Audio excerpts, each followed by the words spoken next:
Okay, let's just dive right into this. Welcome to The Explainer. Today, we're unpacking a concept that is honestly going to transform how you look up at the night sky. For generations, humanity has gazed up at the stars with this sense of wonder, hoping to find some sort of cosmic community just waiting for us. But what if that optimism is a catastrophic mistake? What if the universe isn't an empty void waiting to be explored, but a highly populated, incredibly dangerous place where everyone is hiding in absolute terror? Today, we are exploring the chilling mystery of our silent universe. To really wrap our heads around the scale of this mystery, we first got to look at the numbers. Our universe is roughly 13.8 billion years old. It is vast beyond human comprehension. The Milky Way galaxy alone is 100,000 light-years across, and within it, astronomers estimate there could be as many as 40 billion Earth-sized planets just in our local galactic neighborhood, trillions across the entire universe. That's an almost infinite number of chances for life to evolve. Given that billions of years have passed, life really should have had plenty of time to not just evolve, but to completely conquer the stars. And that leads us right to the most unsettling question in all of astronomy. So why is the universe completely silent? We have been actively listening for about 80 years. We've got these massive radio telescopes pointed at the heavens, yet we haven't picked up a single verified alien broadcast. There are no engineered structures blocking out stars, no self-replicating probes zooming around, just static. Now, this glaring contradiction is formally known as the Fermi paradox.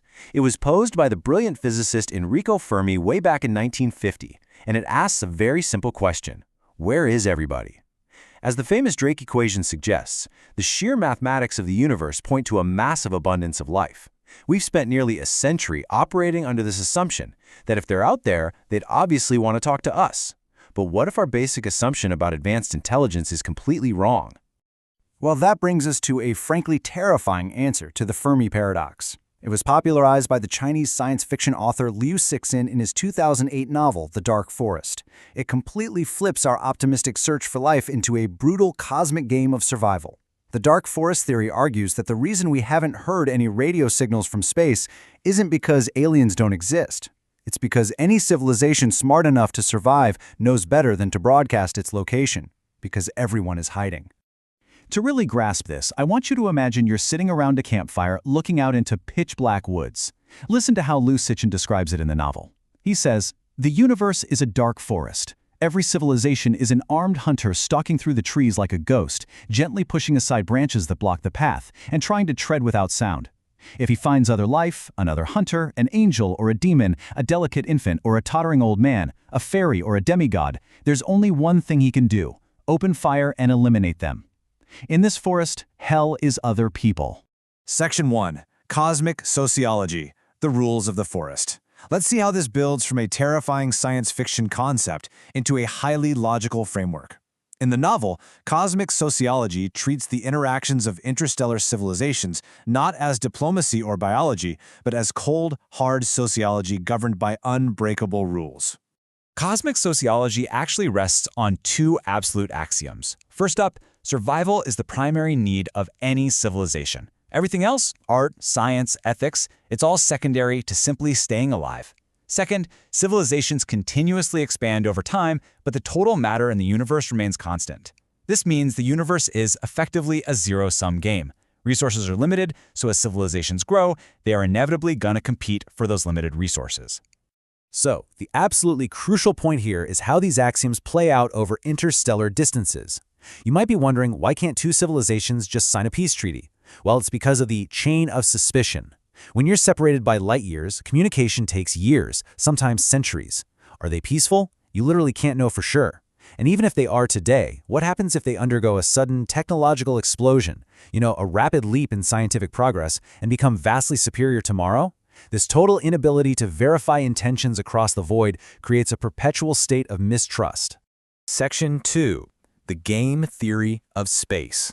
Now, what's really interesting about this is when we map the sci-fi concept directly onto real-world game theory. When you strip away the emotion and look at it purely mathematically, the dark forest becomes incredibly rational. Game theorists call this a sequential, incomplete information game. Imagine you're a civilization that just detected another one.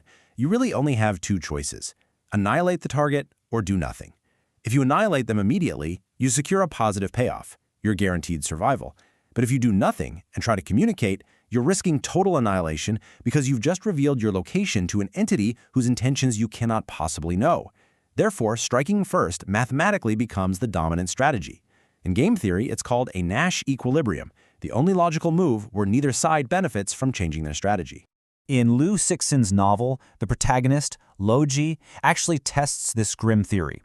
He uses the sun as a massive antenna to broadcast the exact coordinates of a distant star system, 187J3X1, out into the cosmos. He doesn't know who's listening, he just sends the address. And the result? Shortly after the broadcast reaches the wider universe, that star is abruptly and ruthlessly destroyed by an unknown hunter. The theory is proven. Exposing your location guarantees your annihilation. Section 3, Humanity is shouting in the dark, which brings us to the mind-blown takeaway of this entire explainer. If the dark forest theory is true, if the universe is full of silent predators hiding in the brush, then how has humanity been behaving on the cosmic stage? Well, the answer is terribly. We haven't been hiding. We've been shouting at the top of our lungs. And this perfectly illustrates our profound cosmic naivete. Through programs often referred to as active SETI, we have been intentionally sending out messages. In 1972, we put a plaque on the Pioneer spacecraft showing exactly where we live. In 1974, we beamed the Arecibo message, a highly powerful radio signal aimed right at a star cluster, detailing our DNA and our solar system. In 1977, we sent out the Voyager Golden Record. By sending out these signals, humanity is basically walking through a forest full of armed hunters, cheerfully ringing a dinner bell and handing out maps to our house. And look, this isn't just some wild concern in science fiction. Real-world scientific luminaries have echoed these exact fears. The late, brilliant physicist Stephen Hawking was a very vocal critic of sending messages into space. He warned that if we contact a civilization capable of reaching us, they could be billions of years ahead of us technologically. As he put it, they will be vastly more powerful and may not see us as any more valuable than we see bacteria. If historical encounters right here on Earth between unequal technological civilizations are any guide, it rarely goes well for the less advanced group. But, to be fair, we do need to look at the other side of the argument. Organizations like METI, Messaging Extraterrestrial Intelligence, argued that the dark forest view might just be overly cynical, basically projecting human historical flaws onto advanced alien species. As some researchers point out, interstellar travel is astronomically difficult. Just to give you an idea, Voyager 2 will take 73,000 years just to travel the distance to the nearest star.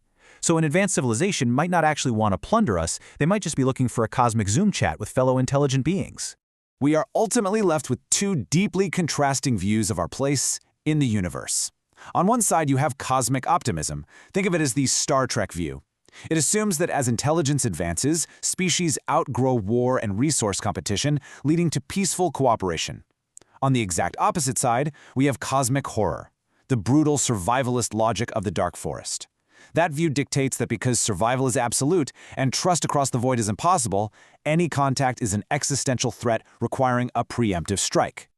As we continue to build more and more powerful telescopes and send our radio waves bleeding out into the deep black of space, the Fermi paradox remains totally unsolved. We have no idea who or what is out there listening to our broadcasts.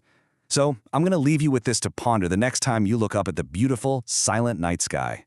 Are we reaching out for friends, or are we just ringing the dinner bell? Thanks for joining me for this explainer. Keep learning, keep looking up, but maybe, just maybe, do it quietly.